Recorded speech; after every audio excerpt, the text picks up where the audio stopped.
बैत और सहाबा किराम, तो उनकी जो तालीमात हैं हमने उसको फॉलो करना है। उनकी तालीमात में कहीं भी नहीं है, कोई मुस्तनद रिवायत नहीं है कि गम मनाने के लिए किसी ने काले कपड़े पहने हो। गम मनाना ही जायज़ नहीं है, तो उसके लिए काले कपड़े या कोई और कलर पहनना कहाँ से जायज़ हो जाएगा। तो इसलिए मुहर्रम में नॉर्मली तो कोई भी वक्त में आप काले कपड़े पहन सकते हैं, लेकिन मुहर्रम में जब आप पहनेंगे तो इसमें एक तायीद होती है कि गोया आप भी इस बिदत में उनकी तायीद कर रहे हैं। और रसूलुल्लाह सल्लल्लाहु अलैहि वसल्लम ने फरमाया, मन तशब्बह बिक़ौमिन फहुव मिनहुम, जो किसी कौम की मुशाबहत इख्तियार करता है वो उन्हीं में से है। तो अगर आप चाहते हैं कि आपका शुमार क़यामत में अहले सुन्नत वल जमात में ना हो, आपको शिया मसलक ठीक लगता है, तो फिर प्रॉपर आप शिया मसलक प्रॉपर पूरे तौर पर इख्तियार करें। आप आधा तीतर आधा बटेर चलना तो ठीक नहीं है ना। और अगर आप चाहते हैं क़यामत में आपका शुमार अहले सुन्नत वल जमात में हो, तो फिर मुकम्मल अहले सुन्नत वल जमात को फॉलो करें आप। तो उनको जो है अपने हाल पे छोड़ दें। मैं फिर बता दूं, मैं लड़ाई झगड़ों का कायल नहीं हूँ। शिया हजरात आते हैं यहाँ पे, बैठते हैं, गपशप लगाते हैं, चाय पानी भी चलता है। मेरे दोस्तों में भी हैं बास शिया हजरात, सलाम दुआ है उनसे, लेकिन मज़हब पे बहस नहीं होती। लकुम दीनुकुम वलिय दीन, हम उससे कहते हैं ठीक है भाई, आप अपने राय पर अमल करें, बहस मुबाहिसा ना करें। हाँ, जो सीखने के लिए हमसे आना चाहे हम मोहब्बत से उसको समझाएंगे, जो नहीं आ रहा सीखने के लिए तो फिर हम उससे बहस नहीं करते। तो लड़ाई झगड़े ना करें, लेकिन सुन्नी हजरात को, अहले सुन्नत वल जमात को, बल जमात का मतलब क्या है, हम हदीस को भी मानते हैं, वल जमात सहाबा को भी मानते हैं।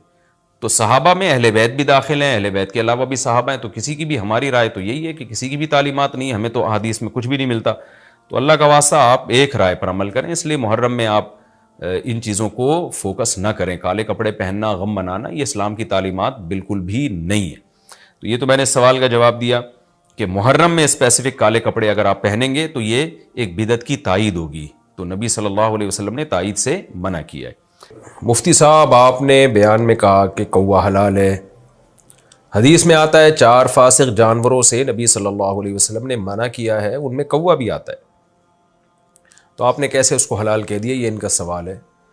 मैंने आम कौवे को हलाल नहीं कहा, मैंने कहा था कि कौवे को अगर बांध के रखा जाए, कुछ दिन तक उसको साफ़ सुथरी ग़िज़ा खिलाई जाए, दाना खिलाया जाए, तो होता है हलाल वो। अच्छा, ये मैंने मसला जब बताया तो बाज़ फितना परस्त लोगों ने भी मजाक उड़ाया और कमेंट्स में भी बाज़ लोगों ने बड़ा मजाक उड़ाया हुआ है। और कुछ दिन पहले एक साहब आए लंदन से, कहने लगे कि मुफ्ती साहब का जब ये हमने बयान सुना और तो दिल बहुत बददिल हो गया। और एक साहब ने तो यहाँ तक का मजाक इस पे उड़ाया कि वाह वाह, एक हराम जानवर है, उसे बांध के साफ ग़िज़ा खिलाएंगे तो वो हलाल हो जाएगा। ये भी कमेंट्स में किसी ने मजाक उड़ाया हुआ था।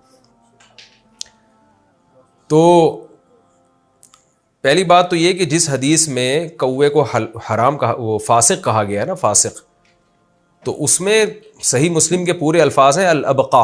पूरी जो रिवायत है उसमें वो गुराब जो अल अबका हो, और अबका उस गुराब को कहते हैं कि अल्लज़ी फ़ी ज़हरिही औ बतनिही बयाज़, जिसके पेट की तरफ या पुश की तरफ सफ़ेदी हो, वो गंदगी खाता था।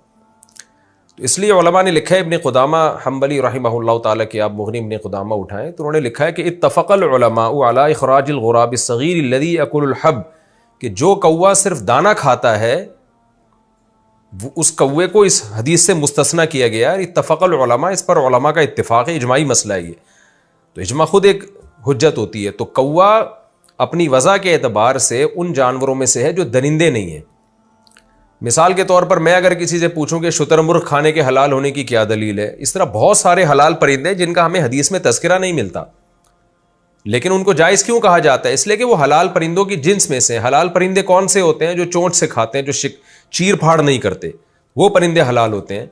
तो और जो दरिंदे होते हैं जो बाकायदा अपने पंजों से पकड़ते हैं, शिकार इस तरह से करते हैं, गोश्तखोर होते हैं, तो वो परिंदे हराम हैं। बिल्कुल जानवरों में जैसे चौपाए, अब ये मारखोर एक जानवर है, हमें तो नहीं मिलता हदीस में इसके जायज़ या नाजायज़ होने का, लेकिन चूंकि अनआम में दाखिल है, घास फूस खाता है, चरता है, 4 टांगों पे चलता है और घास फूस शिकार करने वाले जानवरों में से नहीं है, तो पूरी उम्मत का इजमा है कि ये हलाल है। ऐसे ही परिंदों में जो कौवा है ना, वो चीर फाड़ नहीं करता, वो पंजों से शिकार नहीं करता, वो चोंच से खाता है। तो उसके हराम होने की वजह उसकी गंदगी खाना है। इसकी मिसाल ऐसे जैसे सही हदीस है, रसूलुल्लाह सल्लल्लाहु अलैहि वसल्लम ने जल्लाला के खाने से मना किया। अब जल्लाला किस जानवर को कहते हैं? वो हलाल जानवर जो गंदगी खाता हो। तो जैसे गाय है या मुर्गी है, अगर ये मुर्गी भी बहुत ज़्यादा गंद में मुंह मारने लगे तो ये खाना भी जायज़ नहीं है, और इसकी अलामत है कि इसकी गोश्त में स्मेल पैदा हो जाए। तो इसके बारे में सबका इत्तेफाक है कि मुर्गी को कम से कम 3 दिन, जो जल्लाला मुर्गी हो ना, जो हर वक्त गंद खाती है, उसको कम से कम 3 दिन तक साफ सुथरी ग़िज़ा खिलाई जाएगी, उसके बाद उसको ज़बह करके आप खा सकते हैं। और जो गाय है या बैल है, जो बड़े जानवर है, अगर वो गंदगी खाते हों और हर वक्त गंदगी में मुंह मारते हो, जैसे कि आप कराची में देख लें, यहाँ पे जो पूरे पूरे रेवड़ कचरा खिला रहे होते हैं उनको, उनके गोश्त में से स्मेल आ रही होती है, तो उस जानवर का खाना हलाल होने के बावजूद जायज़ नहीं है। तो उसकी मुद्दत है 40 दिन। 40 दिन तक आप उसको अच्छी ग़िज़ा खिलाएंगे तो फिर वो खाना आपके लिए हलाल होगा। तो जिसने मजाक उड़ाना है तो इसका भी मजाक उड़ाए कि ये क्या बात है कि मुर्गी को 3 दिन तक, तमाम फ़ुक़हा लिखते हैं कि 3 दिन तक उसको बंद करके रखा जाएगा और फिर हलाल चीज़ खिलाई जाएगी। तो वो मुर्गी, क्योंकि असल वजह के एतबार से मुर्गी हलाल थी, गंद खाने की वजह से उसको नाजायज़ कहा जा रहा है। तो जब गंद खाना छुड़ा देंगे तो ज़ाहिर है उसकी कोई ना कोई मुद्दत तो होगी ना। तो जब तक गंद खाना उसको छुड़ाते नहीं है, वो आपके लिए जायज़ नहीं होगा। तो यही उसूल कौवे पर भी सादिक आता है, और यही उसूल हर उस जानवर पर सादिक आता है जो गंदगी बहुत ज़्यादा खाता हो और उसके गोश्त में स्मेल पैदा हो चुकी हो। तो अपनी असल वजह के एतबार से एक चीज़ जायज़ होती है, किसी आर्ज़े की वजह से नाजायज़ हो जाती है। रहा ये मसला, लोग इस पर भी एतराज़ करते हैं कि फिर कौवे खाना शुरू कर दो। तो हमारे पास बहुत सारी चीज़ें खाने की दूसरी हैं। हमें ज़रूरत नहीं है कि हम कौवों को बांध बांध के डड़बों में हलाल खिलाएं और फिर उसका गोश्त खाएं। हलाल बहुत सारे और जानवर भी हैं, लेकिन इंसान को तभी तौर पर उनकी तरफ मैलान नहीं होता, इसलिए खाता नहीं है। वो आप बताएं, तोता भी खाना हलाल है, तोते के नाजायज़ होने की हमारे पास कोई दलील नहीं है। लेकिन कभी किसी को देखा आपने तोते की बिरयानी पका के खा रहा हो या तोते बना के खा रहा हो? कोई भी नहीं खाता, इसलिए कि आम तौर पर इन चीज़ों का रिवाज नहीं है। तो हर हलाल चीज़ खाने की तरगीब नहीं है शरीयत में। तो तोता है और कुछ जानवर ऐसे हैं जो हलाल हैं लेकिन नहीं खाते हम, ना उसका हमारे यहाँ रिवाज है, उससे उसकी तरफ इंसान की तबीयत माइल नहीं होती। देखिए, कंपनी जब नए नए जूस लेकर आती है ना मार्केट में, या नई प्रोडक्ट खाने की, तो पहले टेस्ट गेन करवाती है, फ्री में बांट रही होती है ताकि लोगों को इसके खाने की आदत पड़े। उसके बाद जब आदत पड़ती है तो लोग खाना शुरू करते हैं। तो बहुत सी हलाल चीज़ें ऐसी हैं जो हैं हलाल लेकिन नहीं खाते लोग, उसको रिवाज नहीं है खाने का। तो ये कौवा भी ऐसे ही है। वैसे भी कौवा इतने गंद बला खा रहा होता है कि उसका वैसे भी हमारे माशरे में रिवाज नहीं है, और ना ही हो तो अच्छा है, क्योंकि कौवे को आप अफोर्ड नहीं कर सकते। कौवा मारेंगे, पूरी कौम आपके पीछे पड़ जाएगी कौवों की। तो और वैसे भी गंदगी खाता है, मुर्दार खाता है, छीछड़े खा रहा होता है सारा दिन। तो ये उस मसले की वजाहत थी। अब मैं पूछता हूँ कि वो कौवा जो हलाल खाता हो, जो मुझसे दलील पूछ रहे थे ना कि कौवे के हलाल होने की क्या दलील है, तो मेरा सवाल है उनसे कि जो कौवा जो पाकीज़ा चीज़ें खाता हो, गंद ना खाता हो, दाना खाता हो, आपने किस बेस पे उसको हराम कहा है? हदीस आप पेश करें। तो हदीस जो आती है ना सही मुस्लिम की, जिसमें कौवे को फासिक कहा गया है, तो वो कौवा है जिसके बारे में दूसरी हदीस में उसकी में इजाफा है अल-अबका। तो अल-अबका वही कौवा होता था जो गंदगी खाता था। जैसे कि आमतौर पे कौवे गंदगी ही खा रहे होते हैं, हम उस कौवे की बात कर रहे हैं जो दाना खाता है, जो साफ़ सुथरी ग़िज़ाएँ खाता है। तो प्रॉपर तरीके से लोग इल्म हासिल नहीं करते और बैठ के बस फेंकते रहते हैं बैठ के।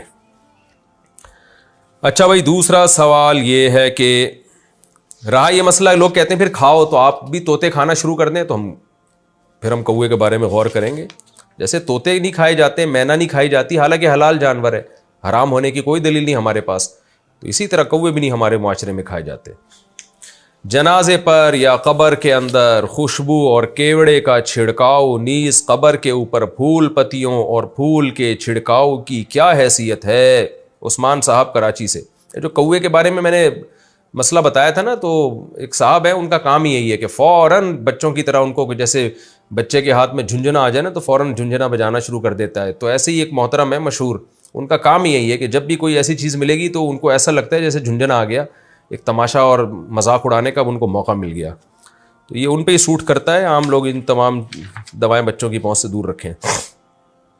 जनाजे पर या कब्र के अंदर खुशबू और केवड़े का छिड़काव, नीज़ कब्र के ऊपर फूल पत्तियों और फूल के छिड़काव की क्या हैसियत है? उस्मान साहब कराची से।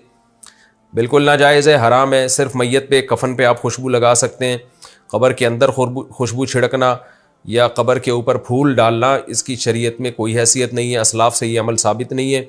मैयत की जितनी जो करने के काम हैं वो तौक़ीफ़ी हैं। जिस चीज़ पर हदीस होगी और सहाबा और ताबईन का अमल होगा असलाफ का, उसको तो हम फॉलो करेंगे, उसके अलावा अपनी तरफ से कुछ भी करेंगे तो वो अमल जायज़ नहीं, या तो बिदअत कहलाएगा या नाजायज़ रस्म कहलाएगी। इसलिए इससे इज्तिनाब करना ज़रूरी है। 5 दिरहम बैलेंस पर 1 दिरहम बोनस मिलने का हुक्म। यूएई में मेरे पास एक सिम है, अगर मैं इसमें 5 दिरहम का बैलेंस डालता हूं तो 5 दिरहम का बैलेंस और 1 दिरहम का बोनस मिलता है, और 10 दिरहम के बैलेंस की सूरत में 2 दिरहम का बोनस मिलता है। क्या ये बोनस मेरे लिए हलाल है? मुसद्दिक शाह अबू ज़ैबी से। देखें, ये जो एडवांस में आप पैसे डाल देते हैं और 5 दिरहम डाले तो 6 दिरहम आ गए, ये सूद नहीं है। इसलिए कि ऐसा नहीं होता कि 5 दिरहम आपने दिए तो आपको कंपनी ने 6 दिरहम दे दिए। दिरहम थोड़ी दे रही होती है, कंपनी 6 दिरहम का बैलेंस दे रही होती है। उसको वो ताबीर ये करती है कि 5 दिरहम पे आपको 6 दिरहम मिलेंगे। वो दिरहम नहीं मिलते, आपको बोनस ज़्यादा मिल जाता है। यानी ऐसे है, यानी आपको वो जो यूनिट है ना कॉल करने के, वो ज़्यादा मिल जाते हैं। तो अगर कोई एडवांस पैसे दे रहा है और उसके बदले में कंपनी खुश होकर उसको मिनट ज़्यादा दे रही है तो बहुत अच्छी बात है। उस मिनट को वो ताबीर ये करते हैं कि 5 दिरहम पे हमने 6 दे दिए, 10 दिरहम पे हमने 12 दे दिए, तो 12 नहीं मिल रहे होते, 5 दिरहम पे आपको यूनिट मिल रहे होते हैं, इतने जितने आप नॉर्मली 6 दिरहम पे मिलते हैं, तो उसको वो ताबीर कर रहे होते हैं। तो ये बिल्कुल सूद नहीं है, बिल्कुल जायज़ है, इसका कोई गुनाह नहीं है।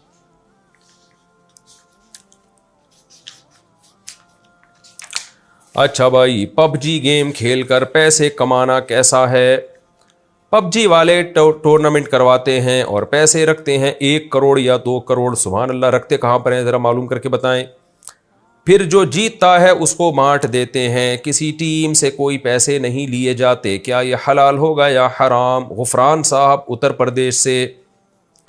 भाई, सवाल में ख़ुद वजाहत की गई है कि किसी से भी पैसे नहीं लिए जाते। तो अगर पैसे नहीं लिए जा रहे लोगों से तो फिर तो ये जुआ नहीं है, बल्कि एक तरह का इनाम है कि जो जीतेगा हम उसको दे देंगे। अगर सवाल में जो कहा गया इसी तरह ही हो रहा है पबजी में, तो फिर ये जुआ नहीं है, ये 1 करोड़ रुपए हलाल होंगे जीतने वाले के लिए। लेकिन पबजी खेलना और उसमें टाइम वेस्ट करना ये बहरहाल सख्त मकरूह नापसंदीदा अमल है। ये कोई काबिल तकलीद अमल नहीं है और अप्रिशिएट किए जाने वाला अमल नहीं है कि आप इसको अप्रिशिएट करें। और ये पैसे कमाने का भी घटिया तरीका है।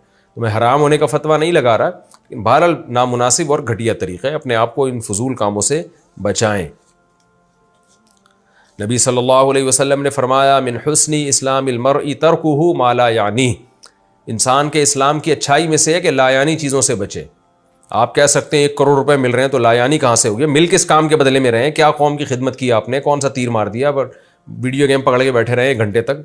तो पैसे कमाने के भी कोई इज्जत वाला तरीका इख्तियार करें, लोगों का इलाज करें, या लोगों को कोई बिजनेस दें, या लोगों को कोई अच्छे मशवरे दें, या कहीं लेक्चरार लग जाएं, या फौज में चले जाएं, या कोई लोगों का काम करें, कोई कारपेंटर बन जाएं, कोई मजदूर बन जाएं, कोई अच्छी खिदमत के बदले में पैसे लें, तो वो पैसा हलाल तैयब कहलाता है। ये वीडियो गेम खेल खेल के पैसे कमाना ये कोई मज़ेदार काम नहीं है, ये बेबरकत वाला काम है। अच्छा भाई, ये कुछ पुराने मसाइल थे जिनका मैंने जवाब दिया, रह गए थे ये।